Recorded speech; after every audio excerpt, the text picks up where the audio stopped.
ಮುಕ್ಳರೆ traffic ಗುರು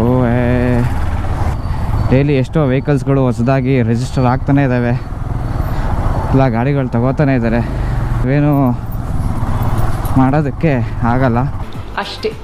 so main reason ಅಂದರೆ ಜಾಸ್ತಿ ಇದಾಗಿತ್ತು ಅಂದರೆ ಕ್ಯಾಟಸ್ಟ್ರೋಫಿಕ್ ಸ್ವಿಂಗ್ ಆರ್ಮ್ ಇಶ್ಯೂಸ್ ಬಂದಿತ್ತು ತುಂಬ.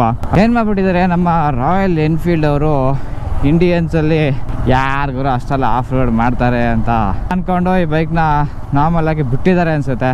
ಆದರೆ ಗೊತ್ತಲ್ಲ ನಮ್ಮ ಹುಡುಗರು ಎಲ್ಲಿ ಸಿಕ್ಕಿದ್ರು ಹೆಂಗೆ ಬೇಕಾದ್ರೂ ನುಗ್ಗಿಸ್ಬಿಡ್ತಾರೆ ಅಂತ, ಅವ್ರಿಗೇನು ಗೊತ್ತು.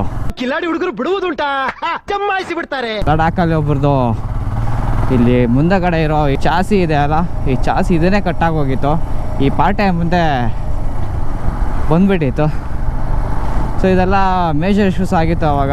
ಅವರೆಷ್ಟೇ ಟ್ರೈ ಮಾಡಿದ್ರು ಅದು ಪ್ರಾಬ್ಲಮ್ಸು ತುಂಬ ಬೈಕಲ್ಲಿ ಜಾಸ್ತಿ ಬಂದಿರೋದು. ಸ್ವಿಂಗ್ ಆರ್ಮ್ಸಲ್ಲಿ ಕ್ರ್ಯಾಕ್ ಬಂದಿರೋದು, ಮತ್ತು ಫುಟ್ ರೆಸ್ಟ್